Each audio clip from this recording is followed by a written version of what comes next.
일본이 결국 큰 사고를 하나 쳤습니다. 언론과 정부가 동시에 사고를 치면서 일본 총리는 말 그대로 대참사 굴욕을 맞이했습니다.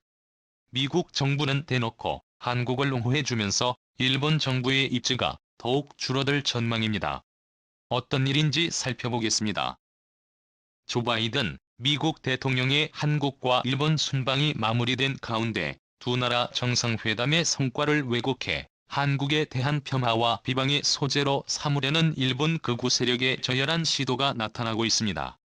그러나 이는 사실이 아니라서 미국이 나서서 일본을 견제하고 있습니다. 일본 산케이 신문 계열 타블로이드지 유카후즈는 27일 극우인 사무르판이 가슴이 가슨 들러리 취급해 발을 동동 구른 탄도 바이든 대통령의 한일 순방으로 보는 국격의 차이라는 한 원서를 게재했습니다. 국격을 운운하며 험한 기조를 끌고 있는 겁니다. 6면을 지닌 보수 우익 성향의 본체 산케이 신문보다 훨씬 더 자국적인 극우 논조를 모토로 하는 대중매체입니다. 무르타니는 그래서 바이든 대통령의 한국 방문과 일본 방문에 대해 질적으로 큰 차이가 났다라는 표현이 나오지만 여기에 동의를 할 수 없다고 말했습니다. 이어 질적인 차이가 아니라 전혀 레벨이 다른 차원의 막대한 격차가 있었다고 보는 게 맞다고 주장했습니다. 말하자면 한국은 두 별의 이야기 상대에 불과했다. 한국은 중국의 시선을 의식해 갈팡질팡하고 있음이 명백하다. 대화의 중심이 미국과 한국은 친하게 지냅시다. 정도의 애매모호한 수준에 머무른 이유다. 무르타니는 바이든 대통령이 긴장되는 주제를 논의하는 상대는 한국의 윤석열 대통령이 아니라 일본의 기시다 후미오 총리였다며 바이든 기시다 회담에서는 양국 간 문제도 논의됐지만 한국과 다르게 논의의 범위가 세계적 차원이었으며 특히 중국 문제가 중요하게 다루어졌다고 했습니다. 이어 바이든 대통령이 현대자동차의 대미 투자 계획 등 미국의 반가운 얘기를 듣는 장소는 한국이었지만 미국 주도의 새로운 경제권 구상 인도태평양 경제 프레임워크의 출범을 선언한 장소는 일본이었으며 대만 방어를 위한 군사 개입 가능성을 시인한 장소도 일본이었다고 강변했습니다. 신뢰되는 표현이지만 한국 언론의 애국 반일 편파 보도에 길들여진 한국 국민은 미국 대통령이 일본보다 한국에 먼저 온 것을 한국이 일본을 넘어선 증거라며 순진하게 기뻐했다라며 한국을 조롱하기도 했습니다. 물었더니 는 당초 많은 한국 언론들은 한미 정상회담에서 항구적인 통화 스와프에 준하는 조치가 합의되고 미국, 일본, 호주, 인도의 쿼드 워킹그룹 참여의 길이 열릴 예정이라고 보도했다며 그러나 쿼드 워킹그룹에 대해 미 고위 관리는 일찌감치 한국 따위는 부르지 않는다고 밝혔고 한미 공동 성명에 통화 스와프 같은 표현도 나오지 않았다고 비아냥댔습니다. 이런 상황에서 한국의 유일한 희망은 바이든 대통령이 일본에게 한국과의 관계 개선을 권고할 것이라는 관측이었다. 그러나 일미 정상회담 후 공동기자회견록을 아무리 읽어도 그런 얘기는 나오지 않는다. 심지어 한국이라는 이름조차 나오지 않는다고도 말했는데요. 이어 북한의 핵미사일 대응과 관련한 기시다 총리의 발언에 겨우 일미일미하니 더욱 긴밀하게라는 표현으로 한이 딱 한 번 나올 뿐이다며 무라타니는 이번 바이든의 방한을 계기로 미국에 있어 일본과 한국의 국격은 전혀 다르다는 것이 드러났다고 주장했습니다. 이것은 한국에는 굴욕이다.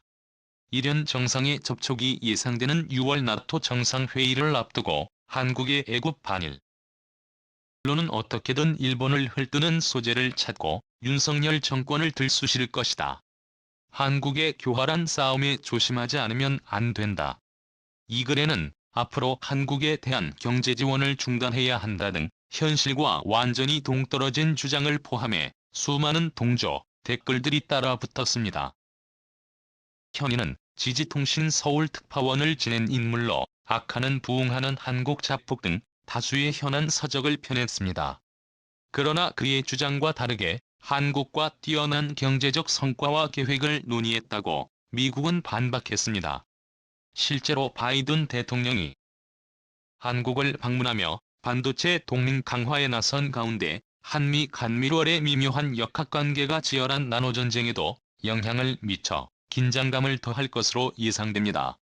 미국이 한국을 비롯해 일본과 손을 잡고 대만의 투자도 이끌어내는 가운데 일본 역시 미국 기업들과 협업하고 대만 TSMC의 시설 투자를 전폭 지원하는 등 관계를 강화하고 있지만 한국은 일본 대만과는 외교적 문제, 시장 경쟁 등으로 협력이 덜한 상황입니다. 28일 백악관 등에 따르면 바이든 대통령과 기시다 후미오 일본 총리는 지난 23일 정상회담을 갖고 반도체 기술 안보와 글로벌 공급망 강화를 위해 반도체 생산 다각화, 차세대 반도체 연구 개발 공급 부족 대응 등에 상호 협력하기로 했으나 별다른 성과는 없습니다. 또한 지난해 채택한 미일 상무산업 파트너십의 반도체 협력 기본 원칙에 따라 2나노미터 초미세 공정 차세대 R&D를 위해 팀을 구성하기로 한 것으로 전해졌습니다. 니혼게이제이 신문은 최근 미일 상무장관 회담을 언급하며 2나노미터 반도체 개발에 한국과 인텔, IBM 등 미국 기업들의 협력이 이어질 수 있음을 시사했습니다. 미국 언론은 이에 대해 일본이 아무리 현안으로 도발해도 한국의 점잖은 태도는 절대로 이길 수 없다며 미국 정부는 일본에 정신 차리자는 입장이다. 일본의 평화를 깨는 행동은 외교적으로 절대 플러스가 아니며 마이너스 중에서도 마이너스다라며 일침을 날렸습니다. 다음은 해당 소식을 접한 일본 네티즌들의 반응입니다. 일본과 한국과 다른 점은 한국은 일본 기술이 전 세계를 자랑스럽게 여기지 않는 반미날 외교를 한다는 것. 일본과 미국을 모두 싫어합니다. 하지만 지금은 일본은 미국과의 비를 결코 지지 않을 것이라고 하는 중이다. 한국은 일본을 잘못 건드렸습니다. 대통령 바이든 도 다음 선거에서 행운을 말하고 있다. 그렇지 않으면 진전될 수 없다. 중국에 대한 한국의 입장은 불분명하다. 한국 미국을 실외에서는 죽을 수 없는 예외는 없다. 확실히 문재인에서 떨어져 북쪽은 포기하고 있습니다만 그것뿐입니다. 미국으로서는 이제야 정상으로 돌아왔다는 것은 의견의 문제일 뿐이다.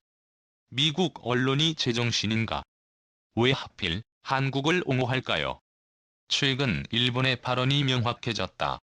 그는 러시아에 제재를 가하고 대만의 유사 계획을 언급하며 국방비를 늘리고 카드에 적인 자세를 취해 중국을 견제하고 이펙 후에 협력할 것임을 분명히 했다. 대학 시절 미국으로 유학 갔을 때 일본이나 한국에 대한 생각은 현지인들과 이야기할 때와는 전혀 달랐습니다. 홈스테이가 베테랑 집이었기 때문에 이런저런 이야기를 하면서 마음의 차이를 들을 수 있었습니다. 일본의 핵폭탄을 투하해도 소용없다며 그냥 일본을 싫어합니다. 주도권을 잡을지 우선권을 잡을지는 그들에게 달렸지만 경제를 살릴 수밖에 없다. 혼자 할 수 없다면 외교력이 필요하지만 슬프게도 다른 나라와의 관계가 충분하지 않아 원한이 있어도 신뢰와 신뢰를 얻지 못한다. 조약이나 협정은 지켜야 한다. 그들은 자신의 기분에 따라 다른 나라를 경멸하는 행동을 하지 않습니다. 일반적으로 먼저 방문한 한국은 일본과의 회담으로 봐야 하며 더 논의된 것을 토대로 한 진정한 히트다. 한국은 일본과 미국에서 무엇이 논의됐는지 그 정도밖에 모른다. 이페페 참여에 대해서도 이미 접근한 일본과 대화하기 전에 결론이 나지 않은 한국을 방문해 의사를 확인할 필요가 있었다. 한국에서는 다른 나라의 이 비판의 중심 이지 찬양하는 일은 거의 없다. 입만 열면 반박이나 비판만 있으면 된다. 일본과 미국은 그런 나라를 정말 믿지 않는다고 생각합니다. 일부 친한파 의원들은 진지하다. 북한 문제 때문에 겉으로는 관계가 있지만 거리를 두고 있다. 한국은 손바닥 기를 잘한다는 것을 전제로 하면 실수 없다. 편의상 과거를 생각하면 한국을 지지하는 것은 당연하다. 일본이 양보했다고 할 뿐이다. 필요 이상으로 접근하지 않는 것이 최선의 방법입니다. 그냥 앞으로 보지 않아도 됩니다. 인도가 아니라 아시아에서 유일하게 중국에 대항할 수 있는 나라는 일본뿐이다. 국력에서는 일본이 한나라당 2, 3위, 군사력에서는 3, 5위다. 일본의 인구는 1억 2,300만 명, 인구는 14억 명이지만 영해내에서는 세계 7위입니다. 오늘날 일본은 전성기를 지나고 말았다. 한국이랑 비교가 안 됩니다만 소식 마치게 했습니다. 여러분의 의견을 댓글로 남겨주세요. 구독과 좋아요, 알림 설정은 영상 제작에 큰 힘이 됩니다. 대한민국과 관련된 모든 소식을 전하는 데스크코리아는 내일도 최선을 다하겠습니다. 감사합니다.